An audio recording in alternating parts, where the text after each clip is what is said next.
안녕하세요. 결혼한 지 이제 6년째 된 30대 중반 여자입니다. 아주버님네하고 번번이 차별하는 시댁과 이별한 기념으로 이렇게 글을 씁니다. 저희 부모님은 철물점을 운영하고 계십니다. 큰 시장에서 10년 넘게 하고 계시다 보니 고정 고객이 많고 수입도 적지 않습니다.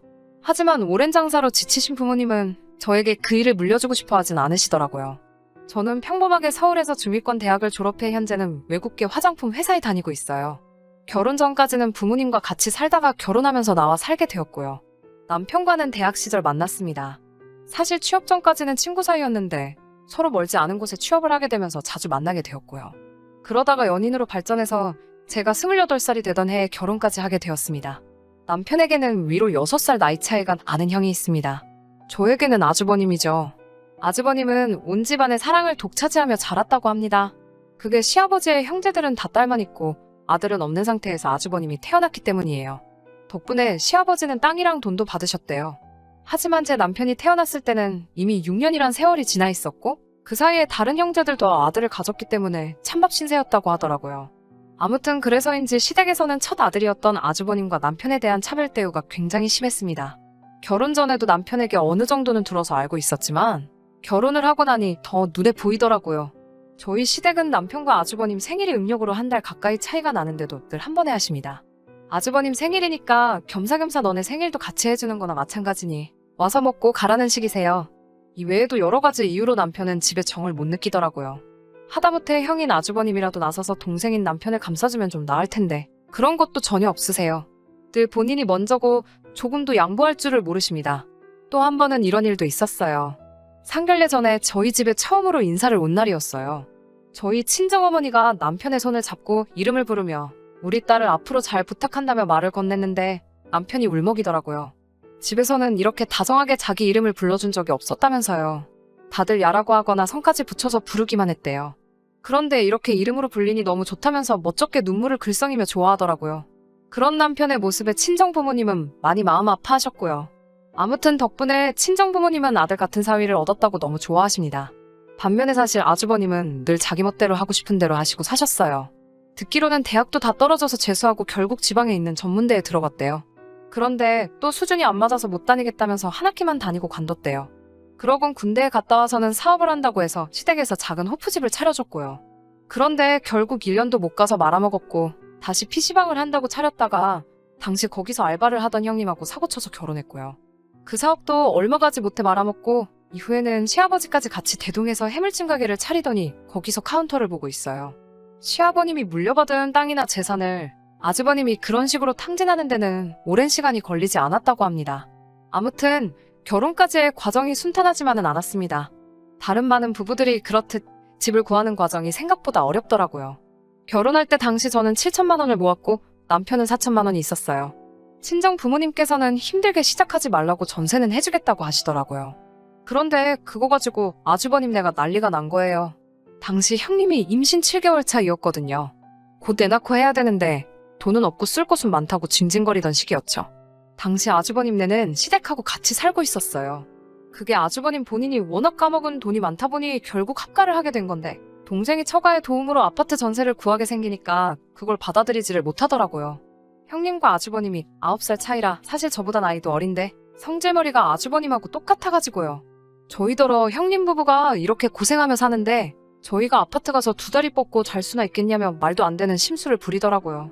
아무튼 저희는 친정의 도움으로 20평대의 작은 아파트를 전세로 들어갈 수 있었어요. 그런데 그 사실을 알게 된 시댁에서 하루는 저를 호출하더라고요.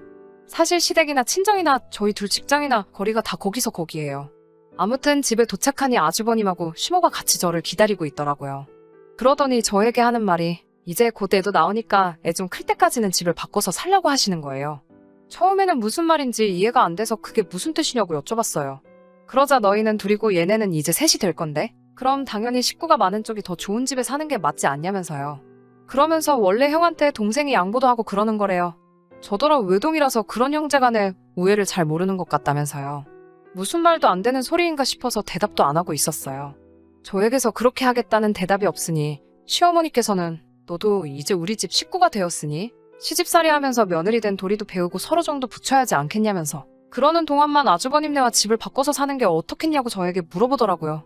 친정에서 저 편하게 살라고 해주시는 거니까 그렇게는 안 되겠다고 단칼에 거절을 했어요. 그러자 시모는 그러면 친정에서 집도 해줬으니 너네가 결혼 전에 모아놓은 돈은 당장 필요 없겠지 라고 하시면서 집을 바꾸지 않겠다면 그 돈이라도 빌려달래요. 그 돈으로 지금 시댁 리모델링이라도 좀 하겠다고요. 저는 그 돈도 다 쓸 데가 있어서 어렵다고 안 된다고 말씀을 드렸어요.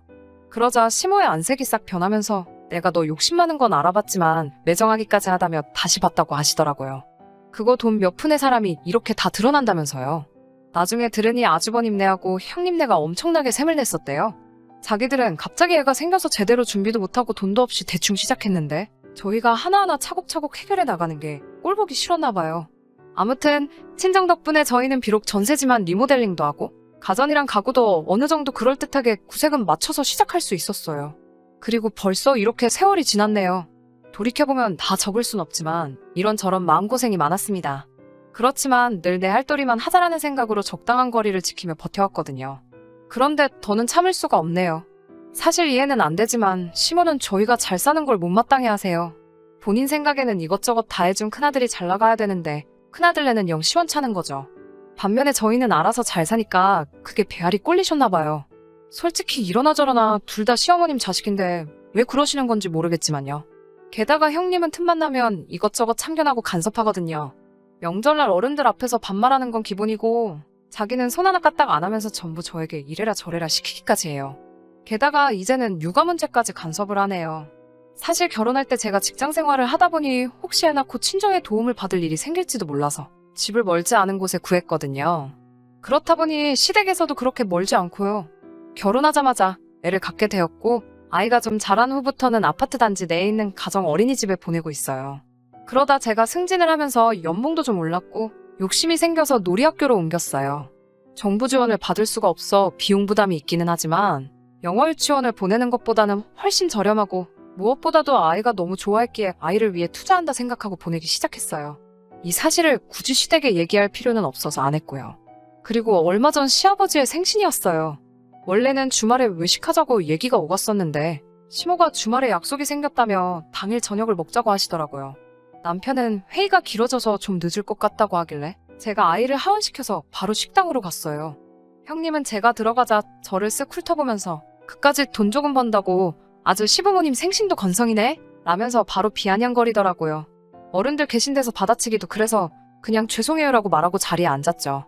어른들은 어른들대로 앉아서 음식을 기다리고 저는 형님네 애랑 저희 애를 데리고 키즈놀이방에 있었어요. 그러다가 화장실에 가려고 형님께 애들을 맡겼어요.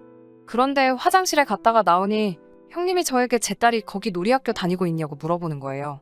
그래서 여기 놀이학교가 프로그램이 괜찮은 것 같아서 옮겼다고 했죠. 그랬더니 갑자기 식당 사람들이 다 들을 만큼 한 달에 무슨 100만 원 넘게 애한테 쓰냐면서 돈 많이 번다고 너무 티내는 거 아니냐며 소리를 지르는 거예요. 자기네 아들은 초등학교 들어가기 전까지 계속 어린이집 보낼 건데 위화감 느껴서 한 지붕 아래서 살겠냐면서요. 그래서 제가 언제 우리 딸 놀이학교 보낸다고 자랑하길 했냐, 아니면 내가 형님을 무시하길 했냐며 왜 화를 내냐고 맞받아쳤어요. 그러자 너 일부러 내 자존심 건들려고 애한테 원복 입혀서 온 거 아니냐며 악다구니를 쓰더라고요. 아무리 형님이어도 저보다 어린데 맞전대 정도는 해달라 제가 쏘아붙이니 너가 뭔데 나를 가르치려고 하냐면서 삿대질을 해대더라고요.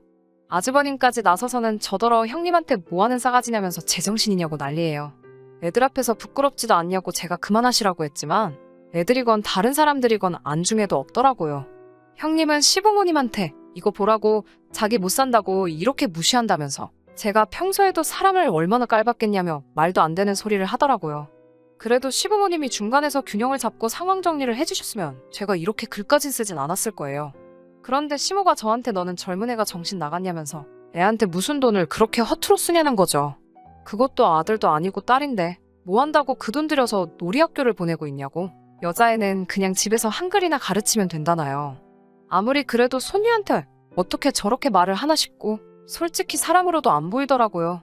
아주버님네는 저한테 꼴같지 않게 돈 자랑한다며 욕을 하고 식당 사람들도 쳐다보고 우리 딸은 울고 있는데 정신이 하나도 없고 쓰러질 것만 같았어요. 그런데 그때 남편이 어느샌가 나타났더라고요. 남편은 딸을 한 팔로 안고 다른 한 팔로는 제 손목을 잡아 끌며 나가자고 하더라고요. 그러면서 남편이 시부모님께 자식으로서 할 만큼 한 것 같습니다. 생신날 이런 모습 보여서 죄송하고 앞으로도 건강하게 오래 사시라고 그러더라고요.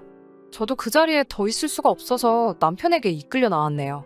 그리고는 그 월말부터 남편이 시키는 대로 시댁에 드리던 생활비를 끊었습니다. 원래는 남편도 저도 연봉 협상이 잘 돼서 더 올려서 보내드리려고 했는데 아예 끊어버렸어요. 그렇게 2달을 안 보내니까 시모가 연락을 해왔습니다. 밥은 잘 먹고 지내냐면서 저희 남편 전화번호가 바뀌었냐고 물어보시더라고요. 저는 몰랐는데 남편이 시댁에서 오는 연락을 다 차단하고 있었나 봐요. 저는 그대로니까 다시 해보시라고 했고요. 그날 저녁 남편에게 그래도 자식된 도리는 해야 하지 않겠냐고 하니까 남편은 자기는 지금 이 가정에 충실하고 싶다고 하더라고요. 이 가정에서 행복을 되찾고 싶다면서요. 그리고 며칠 뒤에는 시댁 어른 중 한 분인 고모님한테 전화가 왔어요. 고모님은 남편이 얼마나 차별당하며 컸는지 직접 눈으로 보신 분 중 한 분이세요. 그러다 보니 저희 입장을 이해해 주시더라고요. 그러면서 말씀하시길 시아버님과 아주버님이 같이 하고 있는 가게는 지금 팔리지가 않아서 울며 겨자 먹기로 하고 있는 중이래요. 거기에 아주버님이 시아버님 모르게 매상을 빼돌리면서 장부를 조작하는 바람에 적자도 엄청나고요. 그런데도 첫째가 그렇게 좋은지 계속 데리고 살고 있다고 합니다. 비록 제가 직접 어떤 복수를 한 건 아니지만 그 이야기를 들으니 좀 불쌍한 동시에 고소하기도 하더라고요. 그래도 시부모님이야 사랑하는 큰아들과 큰며느리가 있으니 행복하시겠죠. 저도 더 이상 스트레스 안 받고 남편이랑 둘이 오손도손 살 거예요. 아들의 첫째만 우선시하는 시댁과 계속 인연을 갖고 살아봐야 천덕꾸러기가 되어버린 우리 딸아이한테도 좋을 게 한 개도 없다는 생각이 들어요. 이제라도 남편과 우리 가정에 충실하게 살아보려고 합니다. 끝까지 들어주셔서 감사합니다. 오늘의 사연은 여기까지입니다. 구독과 좋아요, 알람 설정 부탁드리고 더 좋은 사연으로 다시 찾아뵙겠습니다. 감사합니다.